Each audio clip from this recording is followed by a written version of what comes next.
আসসালামু আলাইকুম রহমতুল্লাহ। সুপ্রিয় শিক্ষার্থীবৃন্দ, আশা করি তোমরা সবাই ভালো আছো। এই ভিডিওটা তৈরি করছি অষ্টম শ্রেণীর শিক্ষার্থীদের জন্য।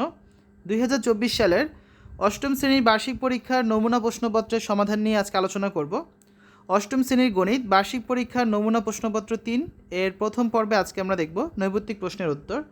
সময় 3 ঘন্টা, পূর্ণমান 100। শিক্ষার্থীরা, আমরা এই নমুনা প্রশ্নপত্র 3 তৈরি করেছি তোমাদের অষ্টম শ্রেণীর গণিত বইয়ের ষষ্ঠ অধ্যায় অবস্থান মানচিত্র স্থানাঙ্ক জ্যামিতি এই অধ্যায়টি নিয়ে। তোমরা যারা এখনও অন্যান্য বিষয়ের ভিডিওগুলো দেখোনি তারা আমাদের চ্যানেলের প্লেলিস্ট অপশন থেকে ঘুরে আসতে পারো। সেখানে তোমরা অষ্টম শ্রেণীর প্রত্যেকটা বিষয়ের জন্য আলাদা আলাদা করে কিন্তু প্লেলিস্ট পেয়ে যাচ্ছ। অষ্টম শ্রেণীর বার্ষিক পরীক্ষা 2024 এই প্লেলিস্টে গেলে এনসিটিভি থেকে প্রণীত প্রত্যেকটা বিষয়ের নমুনা প্রশ্নপত্রের সমাধানগুলো তোমরা দেখে নিতে পারবে। তাছাড়া বার্ষিক পরীক্ষার জন্য আমরা যে সাজেশনগুলো দিচ্ছি সেই ভিডিওগুলো এখান থেকে খুব সহজেই তোমরা দেখে নিতে পারবে। আমাদের আজকে আলোচনার বিষয় ক বিভাগ নৈর্ব্যক্তিক অংশ, যার মান হচ্ছে 25। তো বহু নির্বাচনী প্রশ্ন থাকবে 15টা, আর এক কথায় উত্তর দেওয়া প্রশ্ন থাকবে 10টা। এই হচ্ছে মোট 25 নাম্বার। তোমরা যদি এক কথায় উত্তরগুলো ভালো করে পড়ো সেক্ষেত্রে বহু নির্বাচনী প্রশ্নগুলো তোমাদের কিন্তু পড়া হয়ে যাবে। তো আজকের এই ভিডিওতে আমরা এই অধ্যায়টি থেকে সবচেয়ে গুরুত্বপূর্ণ এক কথায় প্রশ্নের উত্তরগুলো নিয়ে আলোচনা করব। প্রশ্ন 1, অবস্থান মানচিত্র প্রস্তুত করতে আমাদের কোন জ্যামিতিক ধারণার প্রয়োজন? স্থানাঙ্ক জ্যামিতি। প্রশ্ন 2, কার্তেশীয় স্থানাঙ্ক ব্যবস্থায় উল্লম্ব অক্ষটির নাম কি? ওয়াই অক্ষ। ঠিক আছে, যেটা হচ্ছে কি ওয়াই অক্ষ। আর আনুভূমিক অক্ষ কোনটা? এটা, যেটা হচ্ছে এক্স অক্ষ। প্রশ্ন 3, কোন দেশীয় বিজ্ঞানী সর্বপ্রথম কার্তেশীয় স্থানাঙ্ক পদ্ধতির সূচনা করেন? ফ্রান্সের বিজ্ঞানী। প্রশ্ন 4, কার্তেশীয় স্থানাঙ্ক ব্যবস্থায় অক্ষদ্বয় এবং যে কোনো বিন্দু থেকে অক্ষদ্বয়ের উপর লম্ব রেখাদ্বয় কী উৎপন্ন করে? একটা আয়ত উৎপন্ন করে। প্রশ্ন 5, কোন কোন চতুর্ভাগে বিন্দুর ভুজ ধনাত্মক মান ধারণ করে?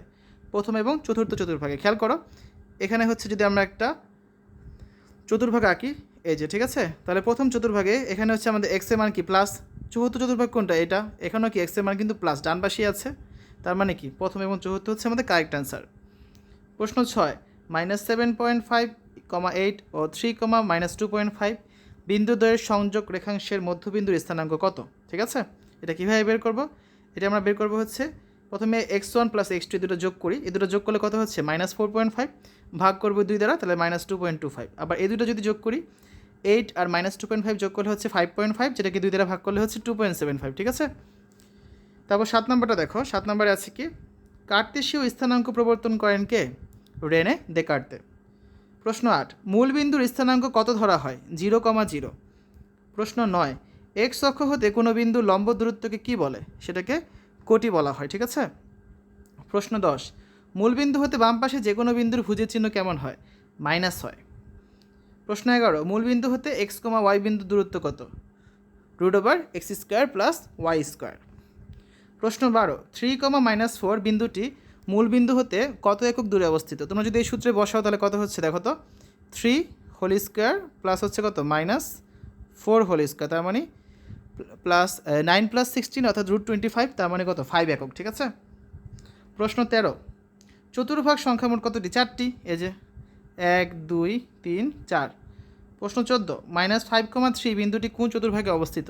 আমরা আঁকি তাহলে দেখি -5, তার মানে এক্স হচ্ছে বাম দিকে, এবার -3 মানে নিচে, মানে এখানে আছে। এটা কি? তৃতীয় চতুর্ভাগ।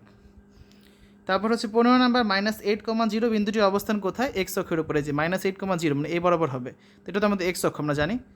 প্রশ্ন 16, কোনো বিন্দুর ভুজ যদি শূন্য হয় তাহলে তার অবস্থান কোথায় হবে?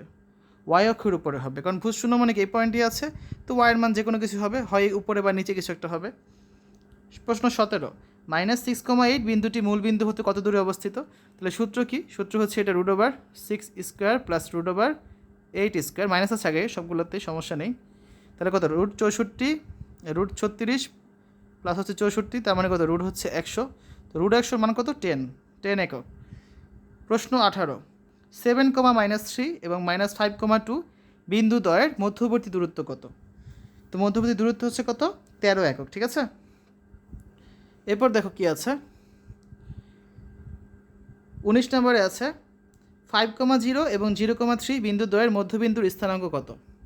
এ দুটো যোগ করে 2 দ্বারা ভাগ, এ দুটো যোগ করে 2 দ্বারা ভাগ। প্রশ্ন 20, 11, -2 এবং -3, -10 বিন্দু দ্বয়ের মধ্যবিন্দুর স্থানাঙ্ক কত? তো এই দুটো যোগ করলে কত হচ্ছে? 8কে 2 দ্বারা ভাগ করলে 4, আবার -2 আর -10 যোগ করলে হচ্ছে -12, 2 দ্বারা ভাগ করলে হচ্ছে -6।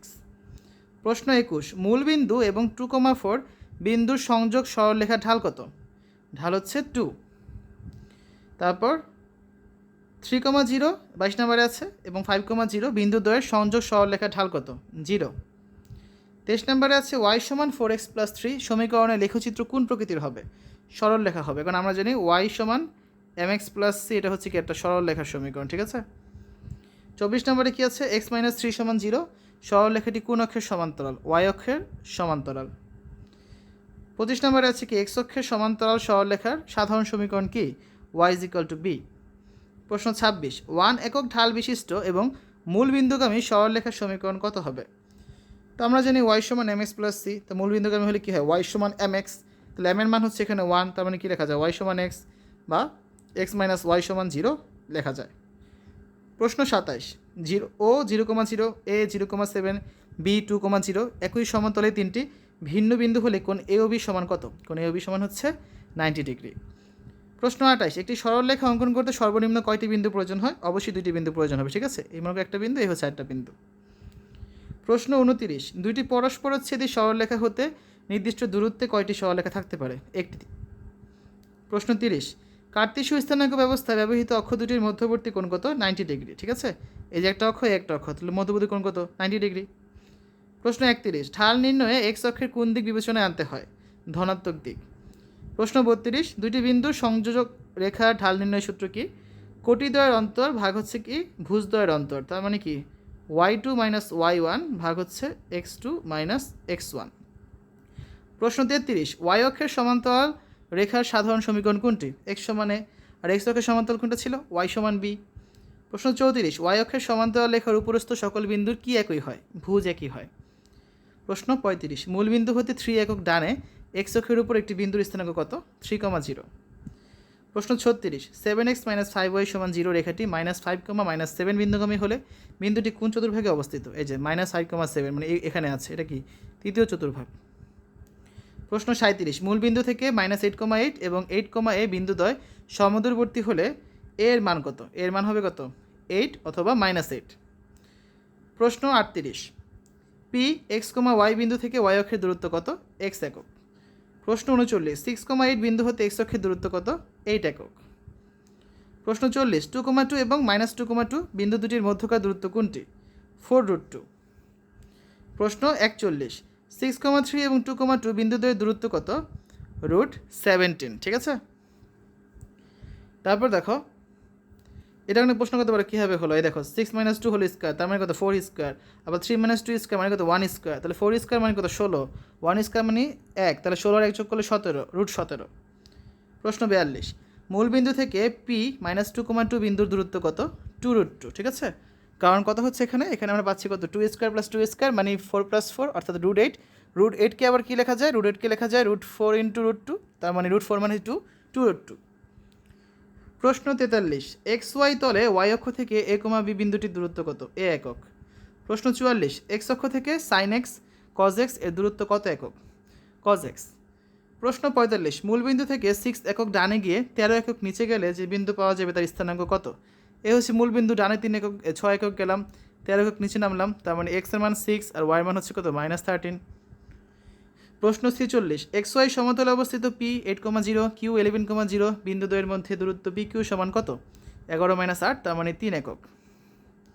প্রশ্ন 47, 3x - 2y - 1 = 0 রেখার ঢাল কত? 3/2, ঠিক আছে। তারপর দেখো 48 নম্বরে কি আছে? কোন রেখার ঢাল ঋণাত্মক হলে ওই রেখা x অক্ষের ধনাত্মক দিকের সাথে কিরূপ কোণ উৎপন্ন করে? স্থূল কোণ উৎপন্ন করে। প্রশ্ন 49, x অক্ষের সমান্তরাল রেখার ঢাল কত? 0। প্রশ্ন 50, r 3,1 s 6,4 বিন্দুদ্বয়ের সংযোগ রেখার ঢাল কত? 1। প্রশ্ন 51, মূলবিন্দু এবং x1 y1 বিন্দুগামী সরলরেখার সমীকরণ কোনটি? y সমান y1/x1 × x। প্রশ্ন 52, xy সমতলে -4x = 5 সমীকরণের লেখচিত্র কীরূপ হবে? y অক্ষের সমান্তরাল হবে। প্রশ্ন 53, y সমান 5 রেখার ঢাল কত? ঢাল হচ্ছে 0। প্রশ্ন 54, তিনটি বিন্দুর সমরেখক হলে এদের দ্বারা গঠিত ত্রিভুজের ক্ষেত্রফল কত হবে? 0 হবে। প্রশ্ন 55, দুইটি বিন্দুর ভুজ সমান হলে তাদের সংযোগ রেখা x অক্ষের সাথে কত ডিগ্রি কোণ উৎপন্ন করে? 90 ডিগ্রি কোণ উৎপন্ন করবে। ঠিক আছে? তো শিক্ষার্থীরা, এই হচ্ছে আজকে আলোচনা। আমরা আগামী ক্লাসে এই অধ্যায়ের সংক্ষিপ্ত প্রশ্নের উত্তরগুলো নিয়ে আলোচনা করব, যেগুলো তোমরা দেখতে পাবে হচ্ছে দ্বিতীয় পর্বে। শিক্ষার্থীরা, এতক্ষণ তোমরা দেখলে অষ্টম শ্রেণীর গণিত বার্ষিক পরীক্ষার নমুনা প্রশ্নপত্র 3 এর প্রথম পর্ব, যেখানে আমরা একটা অধ্যায় থেকে তোমাদের জন্য কিছু নৈর্ব্যক্তিক প্রশ্ন নিয়ে আলোচনা করেছি। আশা করি তোমাদের কাছে এই ভিডিওটা ভালো লেগেছে। শিক্ষার্থীরা, পরবর্তী ভিডিওগুলো দেখার আমন্ত্রণ জানিয়ে আজ এখানে বিদায় নিচ্ছি। আল্লাহ হাফেজ।